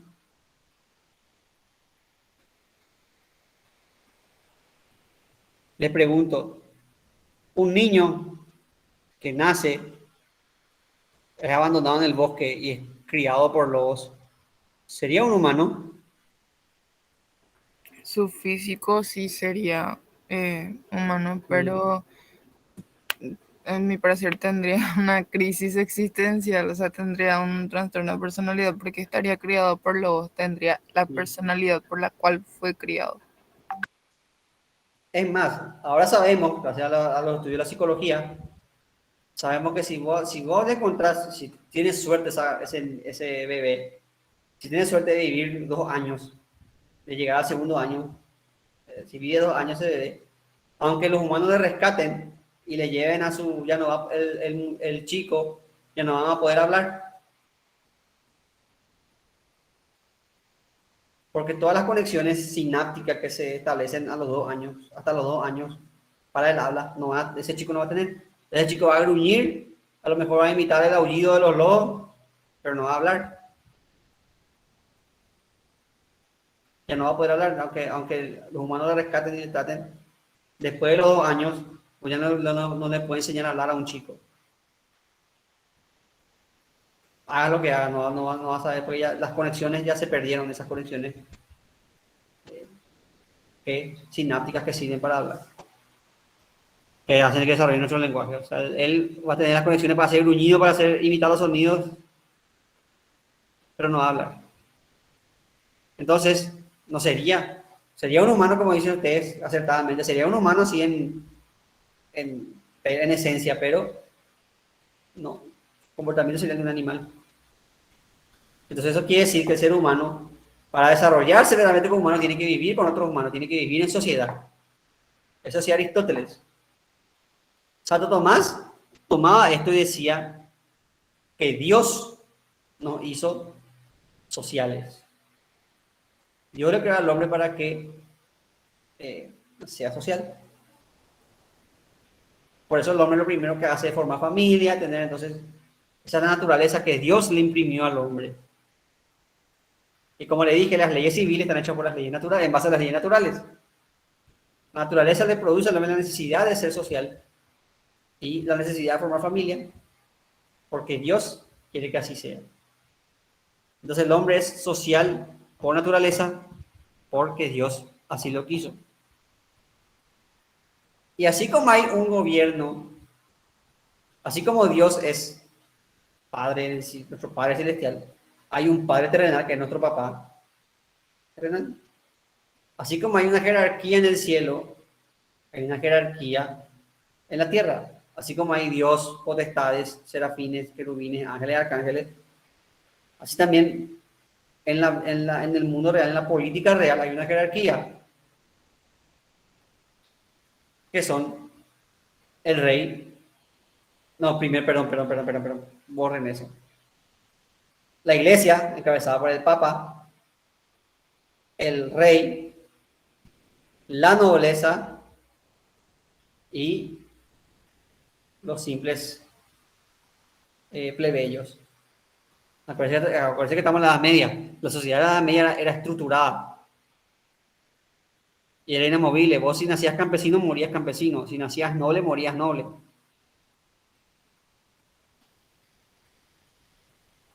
Santo Tomás decía que así como hay una jerarquía en el cielo, hay una jerarquía en la tierra. Entonces, el gobierno terrenal es una imitación del gobierno celestial. ¿Y cuál es la mejor forma de gobierno para Santo Tomás? Es la monarquía moderada. La monarquía, porque es la forma de gobierno que imita el Dios Padre, imita, pero moderada, porque si vos no controlas la monarquía, tiene que ser, la monarquía va a derivar en una tiranía si la monarquía no es controlada. Porque los reyes son humanos y los humanos son pecadores. Entonces, si vos le dejás a un pecador, o sea, si a una persona normal le tienta la riqueza, a un pecador más. Si vos que sos normal, te dan un montón de plata y vas a hacer un montón de macanada. Imagínese vivir toda tu vida con plata de un rey. Entonces, la monarquía tiene que ser moderada. Pero, ¿qué modera la monarquía? La iglesia. Es la iglesia la que tiene el modelo de ser humano ético y la que la que controla las ambiciones del monarca.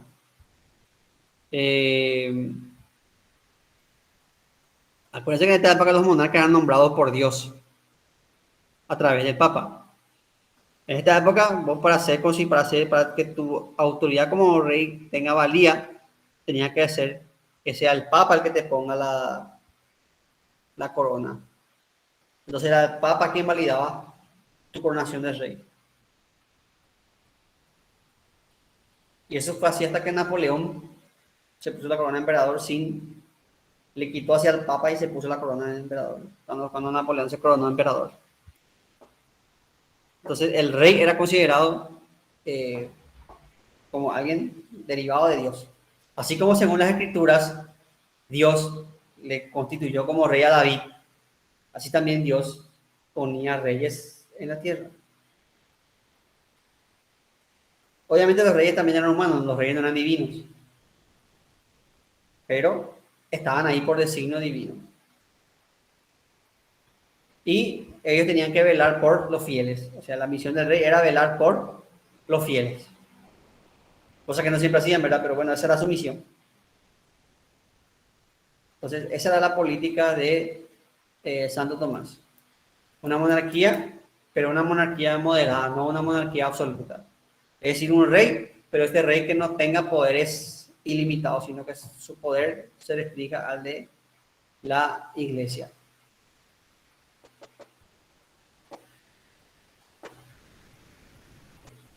Bueno, hasta acá llegamos. Si hay algún punto que quieren que desarrolle, que explique, o si hay alguna aclaración que ustedes quieran hacer, alguna duda que tengan, tienen el uso del micrófono.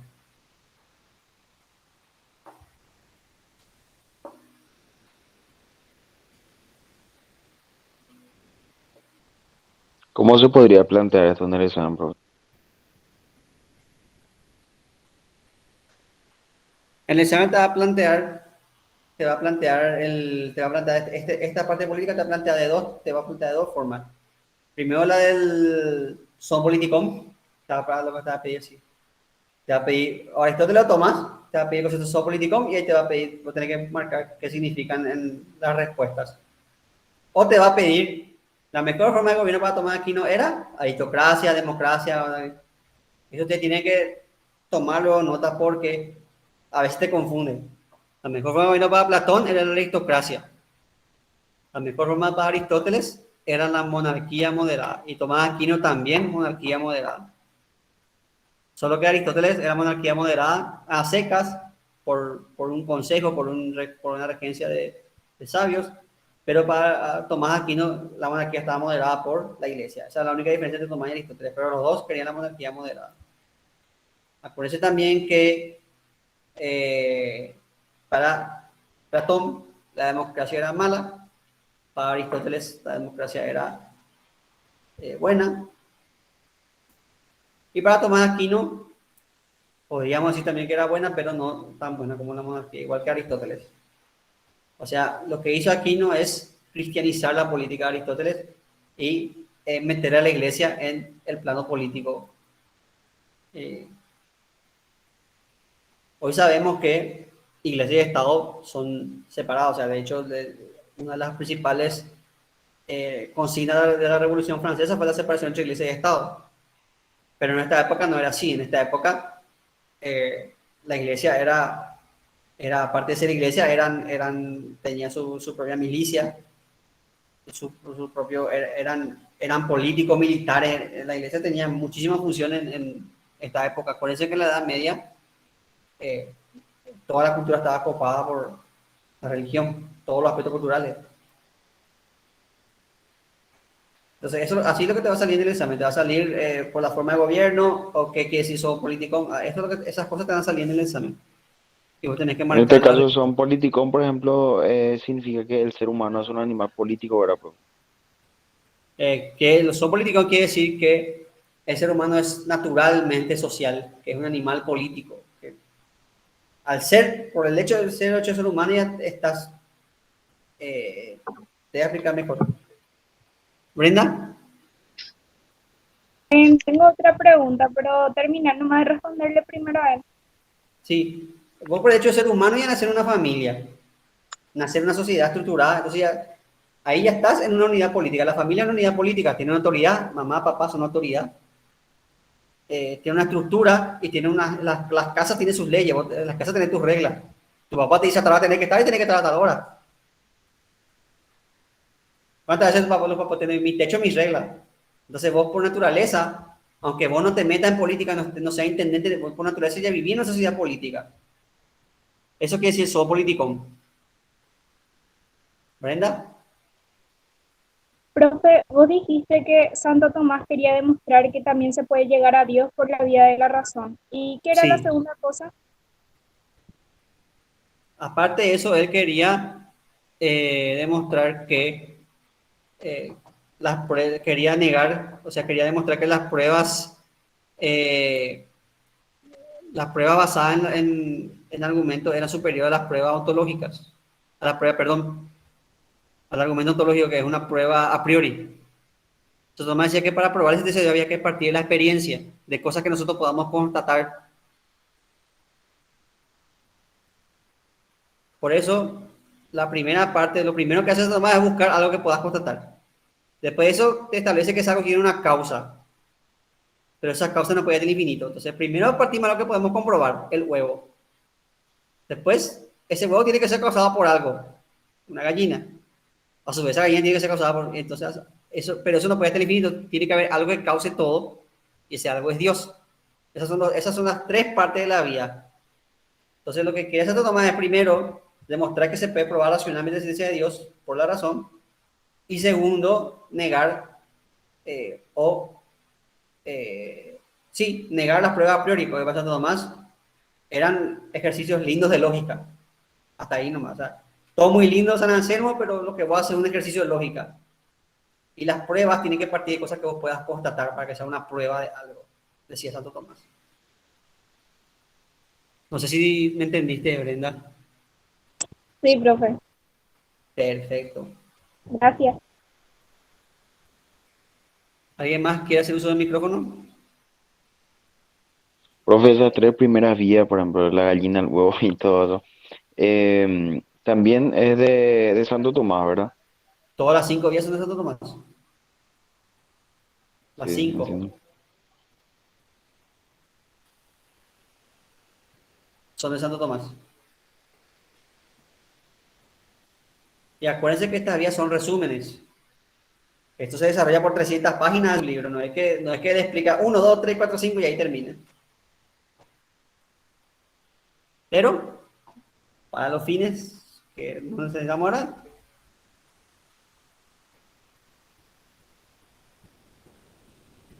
no, Mijal, y me encanta que pregunte esto porque confunde.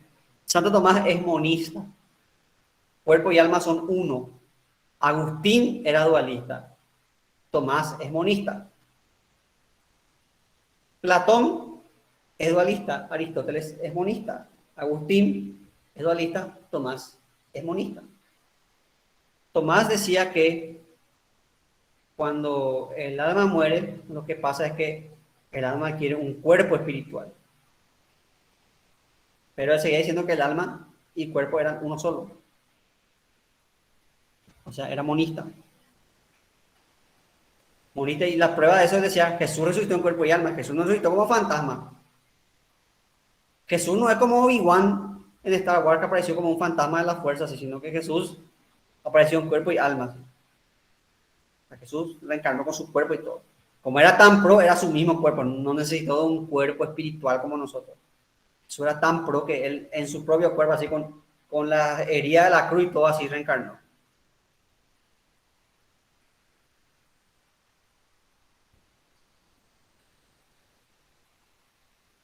Este tema del monismo hizo que Santo Tomás se pelee mucho con la gente de la iglesia. Pero después, como justificó su monismo así, la iglesia al final aceptó la teoría tomista.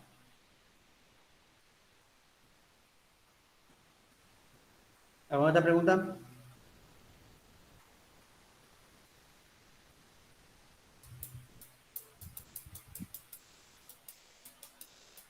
Bueno, Entonces, ya que estamos así, podemos dar por terminada la clase de hoy. Agradezco la participación de ustedes y les deseo a todos ustedes, ya que el viernes vamos a tener clase otra vez, vamos a tener que recuperar sábado, ahora que levantamos temprano un sábado. Fuerza con eso ya de antemano les digo. Yo estoy acostumbrado porque para mí es cosa de todos los años. Siempre pasa esto. Entonces, de entrada ya les digo, les deseo un feliz 2022 a todos. Este va a ser el año de ustedes, ojalá que ingresen. Y nos vemos en la siguiente clase. Chao, profe. Gracias, Chao. profe. Gracias, profe. Gracias. Tengan un buen día. La misa ha terminado, podéis iros en paz.